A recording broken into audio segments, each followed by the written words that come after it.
Hi guys, it's been a little while. I know, I'm so sorry. I've been kind of busy, kind of a bit ill, chronically so.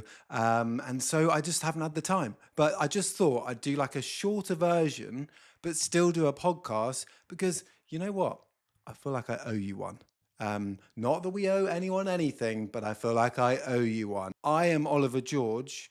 You are probably chronically ill. This podcast is called, as always, despite the different format, Sick with Sarcasm.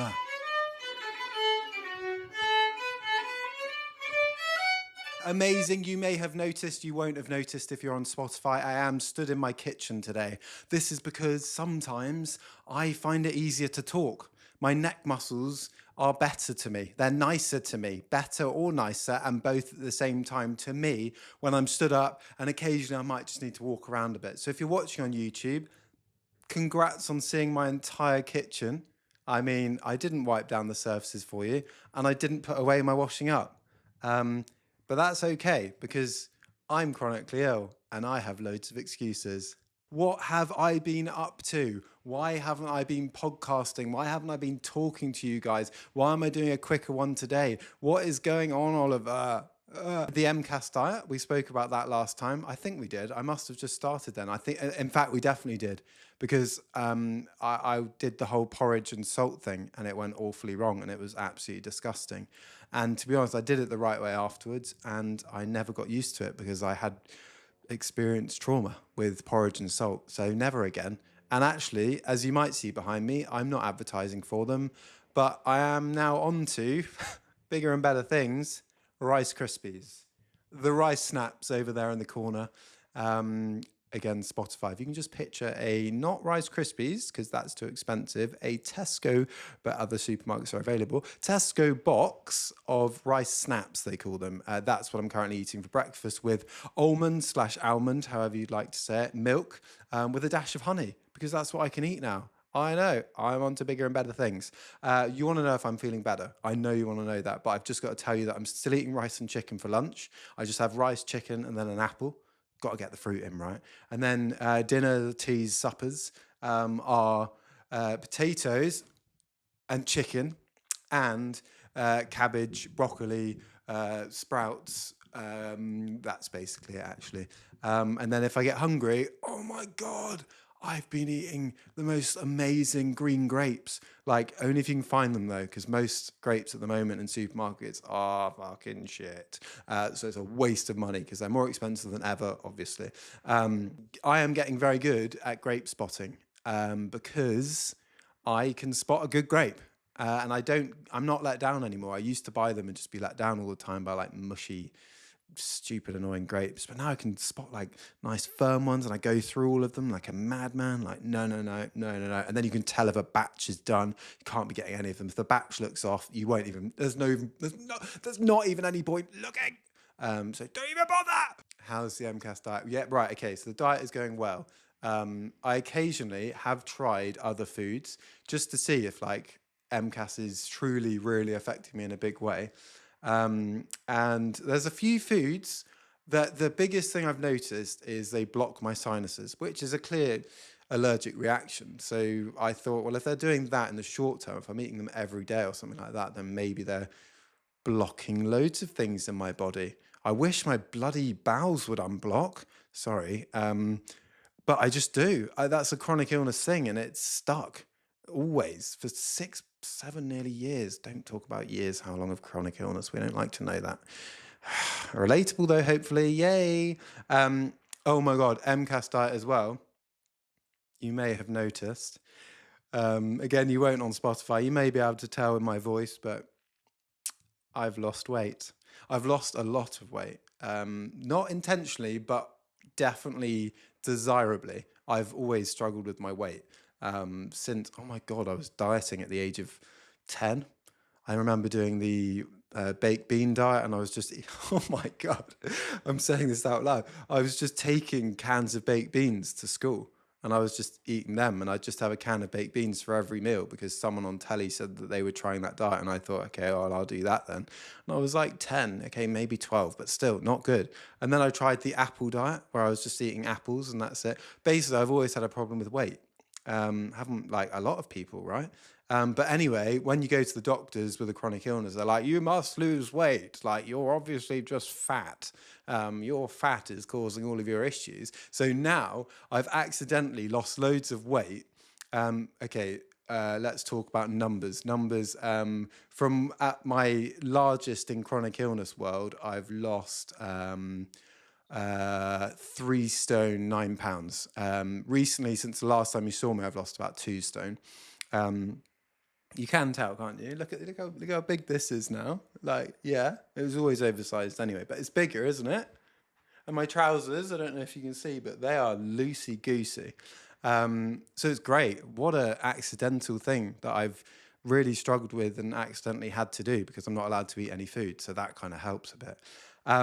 But yeah, so now I can go to my doctor and they'll say, you can try losing weight, and I can go, yeah, but I have. Anyway, I'll shut up. I've lost weight. All right, Ollie, stop bragging. Blah, blah, blah, blah, blah, blah, blah. I'm not pushing weight loss because you don't need to lose weight. It was just a personal thing for me, personal battle in my head, and it's still ongoing, and it will probably always be ongoing.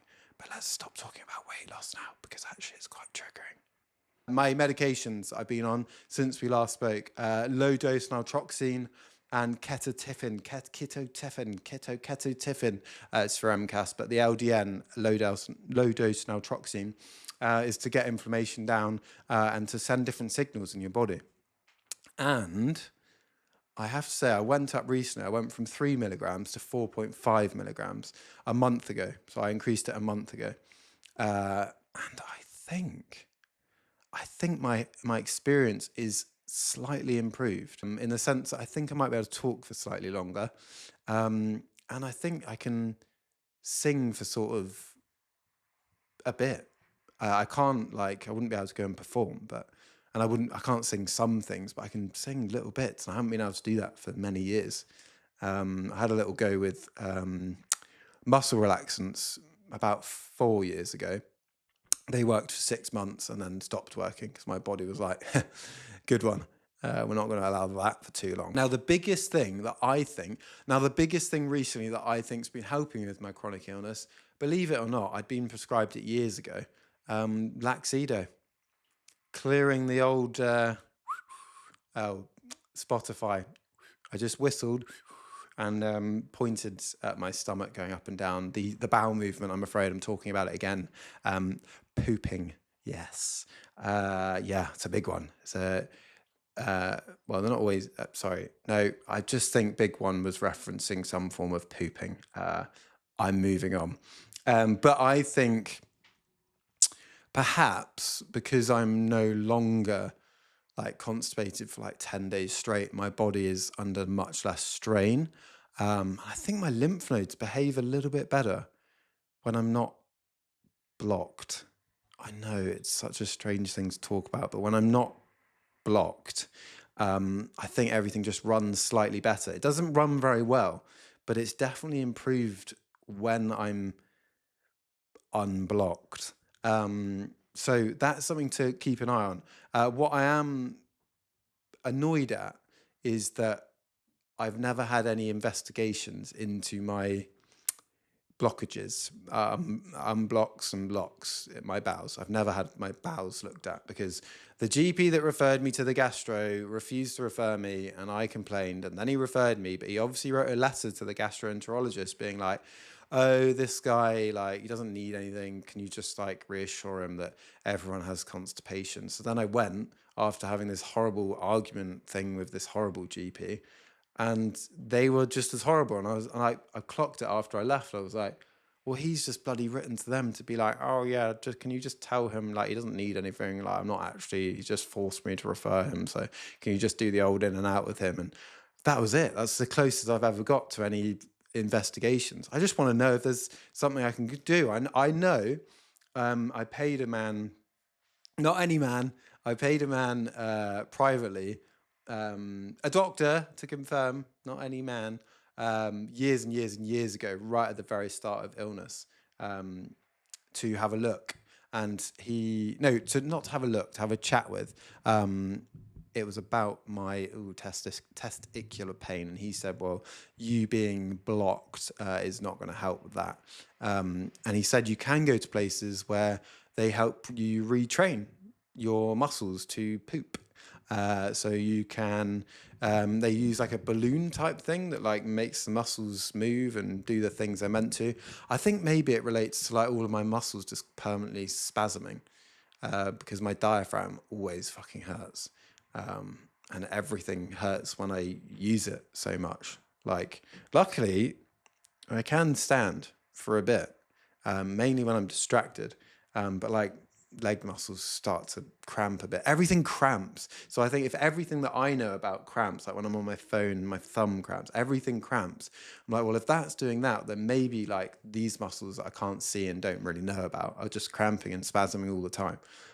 So I don't know if it's possible to even retrain a spasming muscle, because every time I use it, it spasms. So yeah. Oh, the age-old argument of chronic illness, hey? How to recover? You can't really. Hey, no, you can. Stay positive. Come on, let's do this. For the Q&A today, I'm actually going to answer a lot of questions I've had about my video that I uploaded to my Instagram/TikTok yesterday, about going to change my GP, because my GP, although she was nice one first appointment because she made a big mistake and called out my condition, blah, blah, blah, blah, blah, you'll know the story. If you follow me elsewhere, you'll know the story. So I'm not going to tell you again. If you don't know the story, go and have a look. It might be pinned on my TikTok, so you can go and listen to that story of how my GP originally broke the ice and was really nice. Anyway, she's not nice anymore. She's the opposite of nice. I don't want to use the mean words. And so I've asked my GP surgery if I can change. I want to stay at the surgery because it's great. It's so quick. Like, compared to everywhere else, which just isn't working, it's working really well. And like the online request, everything flows really well. The trouble is, and I know you can ask to see another doctor when you go in, but the trouble is every time I like submit for a prescription or go and randomly see someone privately, it all goes through her. And she's not enjoying any of it. She's not enjoying a moment of seeing my name. I don't like it. And I had a phone call to discuss something I'd had privately, and then I cancelled it because I got scared. We can't be having that. That can't be happening, because what if something really serious happens and I'm just too scared to go? I'm not having it. I'm not having it, so I'm putting my foot down. And yeah, basically I was really nervous about going in, and everyone wants to know how it went. So I did go in. To be honest, I had to go in because I had a blood test anyway.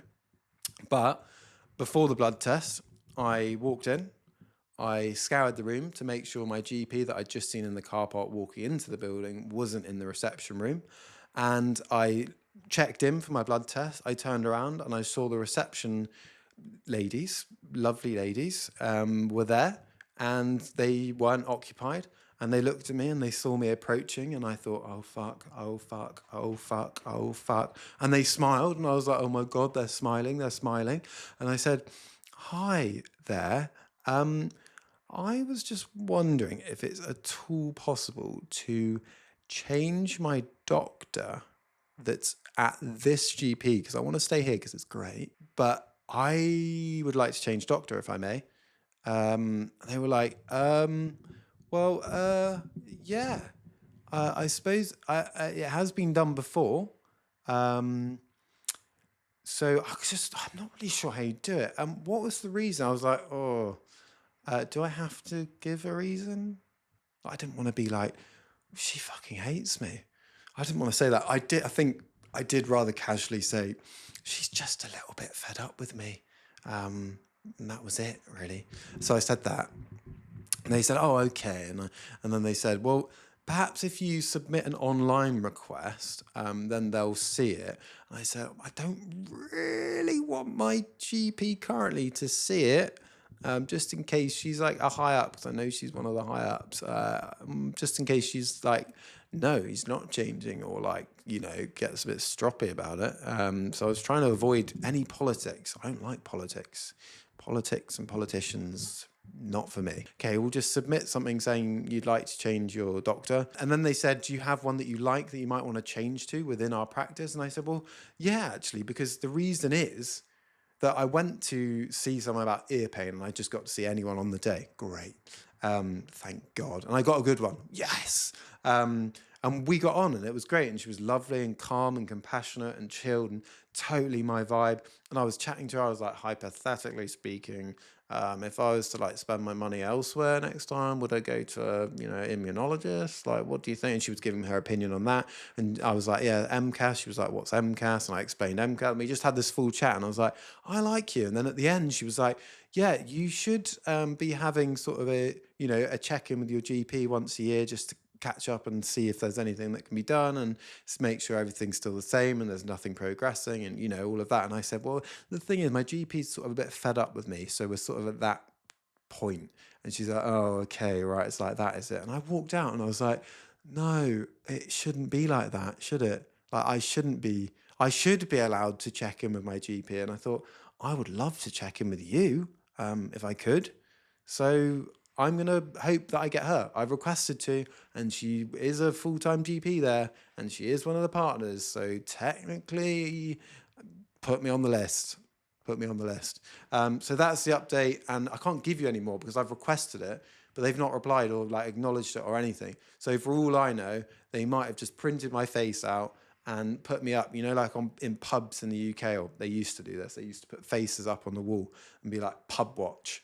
And don't let this person in because they're nasty. I bet I'm on like dock watch right now. And they're like, don't let this guy back. He hates all of us. And he makes everything up and it's all in his head. So get rid of him. So I'm probably on dock watch. Maybe. I don't know. I'll find out in the next few days. But the receptionists were lovely.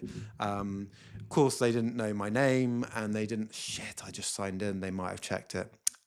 Moving on. Story time / advice. I'd love to talk about a really relatable, sad, deep thing that I see people commenting all the time on my stuff. And it's so sad. And I cannot relate more.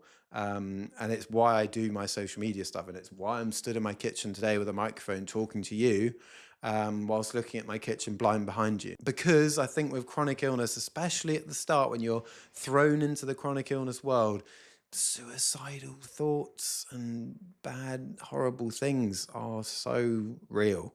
And it's awful. And I think chronic illness and suicidal thoughts probably go hand in hand. It doesn't, I'm not, suicidal is my experience and other people's experience because I think your world goes from everything like the normal world to nothing. Like it feels like nothing 'cause you're just surrounded by your four walls. And you don't know what to do and there's no one to help you and you're so lost and people are telling you you're done and this is a lifelong thing and that whatever you're experiencing now, this just won't go away and this is you done forever. And it's like hopeless. You're so hopeless. And so it's just so relatable and that's why I wanted to talk about it. And I've kind of already spoken about it. Now I've done it. But I just wanted to say that it's so normal to feel like that. And it's okay if you feel like that. And it's very scary. I can't remember if I mentioned it before, but I just remember being locked away in my room. No one locked me in. I was just in there. I don't mean someone locked me in my room. They may as well have done because I didn't leave. But I remember just being in my room in the dark because the dark, oh my God, the dark was so sweet. It still is in moments, when you just have to shut yourself in a dark room because everything's too blurry and too much and too fight or flight and everything's just pulsing. You're like, I need to hide away in here, get my noise cancelling headphones on and just get into darkness. But all the time, 24/7. That's all life was and is for some people. So no wonder you start to feel sad and hopeless and suicidal. Like, what's the point? Like, I totally hear you. I think I felt like that for about a year and a half, 2 years. And then I just remember like clocking a few things and being like, Ollie, man, you are driving to Asda once a week to pick up sweets and chocolate and comfort food, and I really shouldn't have been because I was like staggering around. I shouldn't have been driving, but don't tell anyone. This won't go anywhere, right? Stays between me and you. Catch me if you can, suckers. I remember doing that, coming home, scoffing my face to numb the pain for a bit. God, I still love comfort eating. But I can't really comfort eat at the moment on MCAS diet, hence the weight loss. Oh yeah, I remember driving, and like at traffic calming, when you're meant to go round them, I was like, what happens if I just go around when someone else is coming around at me and just drive into them? And I was like, what happens if I just drive straight into this bollard instead of waiting here? I was just like, yeah, should I just, that's probably quite a good idea, isn't it? And I was like, what the hell? And then obviously, like, you go out of that mood a little bit when I'm probably really happy gorging on Oreos or something.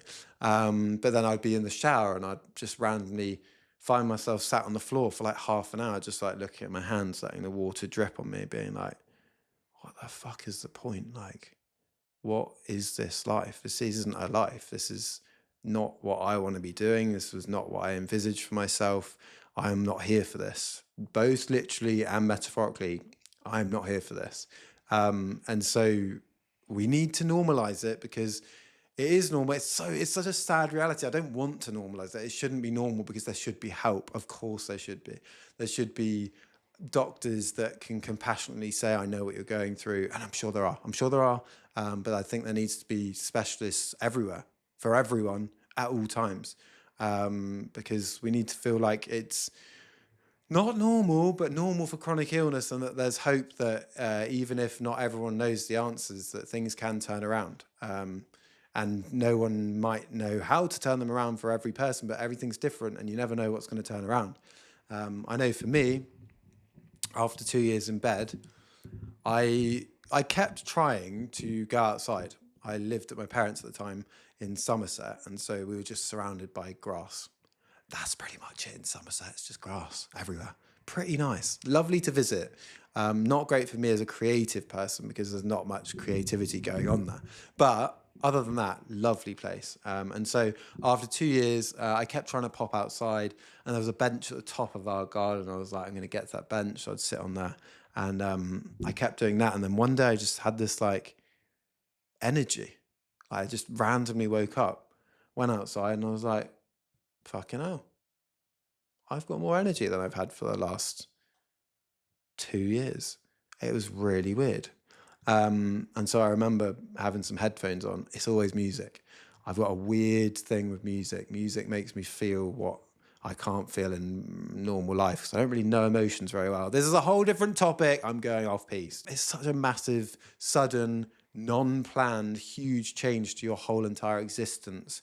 And it's not just like your day-to-day life. It's not like black and white. It's like to your actual soul of being, like, why?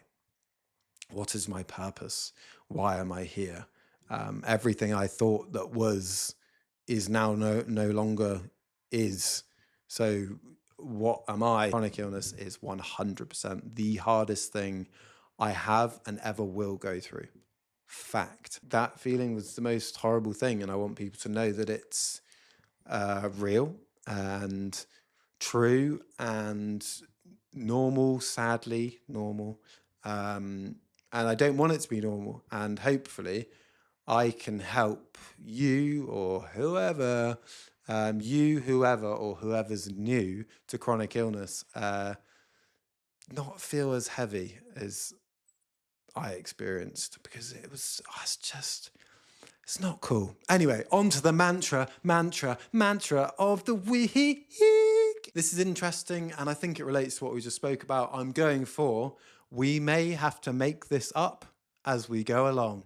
Take that as you will. Take it as you will. Take it or leave it. Take it or leave it. Do whatever you like with it. But I've explained it slightly, and I've put, because that's what I've found useful recently. There isn't a manual for chronic illness life, and so you can only do what you can do right now. And if that feels like you're making things up, that's great, because everyone has to adjust accordingly, because your experience with chronic illness is probably different to my experience. Hey, you might have blockages too, probably. There's a few common things, okay? There's a lot of common things, but you might not have all the common things, and you might have some really weird things as well. I know I do, and I know you do, but they're probably not the same. And that's what makes it even more isolating. God, now I'm going back to the suicidal thoughts and feeling alone and feeling like there's nowhere else to turn. But I need to get back onto our mantra. We may have to make this up as we go along. You have permission within yourself to make this up as you go along. You don't need to search for answers right now. That's absolutely fine, because I'm not sure categorically the answers are just there for you, because someone's answer would be for what they experienced. And what someone's experience isn't necessarily going to work for you. You can take pinches of people's stuff, obviously. You can try people's stuff, obviously. But what's working for you might be something that's never worked for anyone ever before, and you just have to make it up. And you make it up and you try so many things, and then you find what works for you. And because you've made it up and it works for you, you just carry on making things up. Like, you just have to make it up. And that's fine. And that's great. And I'm making things up. Like, I lie all the time. I'm joking. I'm not a liar. I lie sometimes. I lied in B&Q the other day. I said I was going in there for screws. I was. And I was going to buy a full pack, but then I found one loose one on the floor and I only needed one screw. So I stole it. I'm sorry. I've never done that before. I did do it when I was 7. I've just lied again. I stole a load of key rings. I stuffed them down my pants because I really wanted these key rings. And I think my mum liked them. So I stuffed them down my pants, like 8 of them, because I was like, I was going to great, look at these key rings. Look, mum, look what I bought for you. Like, they're amazing, aren't they? And then I went and sat on the loo for a wee. So maybe I was actually about 4, because I don't think I was sitting on the loo for a wee when I was 7. I was quite a large kid. No. Whenever you sit on the loo to wee, so whenever that transition period is, can't exactly recall. Anyway, they all fell out of my pants. My mum heard them and came in and was like, "You've stolen loads of key rings, haven't you, Ollie? We're going to have to take them back." Anyway, don't steal things. Screws, key rings, definitely not allowed. What I can do right now, I feel as though I'm only here on the planet to perform, but not in a sense where I'm like, because obviously I love doing this and this is great and I'm really happy I'm able to do this and I've got the capacity to do this, to give something to you guys, and to you guys that don't have the capacity to do this, I'm glad I'm in a space I can offer you something. Like, I get a lot from this and I relate to what you guys comment, and I take stuff from the fact that you relate to what I'm saying when I share personal things. Like, that's unbelievable. And so I do put that under the same similar bracket, because for me it was always like, oh, I want to perform and be on stage to take people away from their struggles of everyday life. And I guess in some capacity I'm doing that now.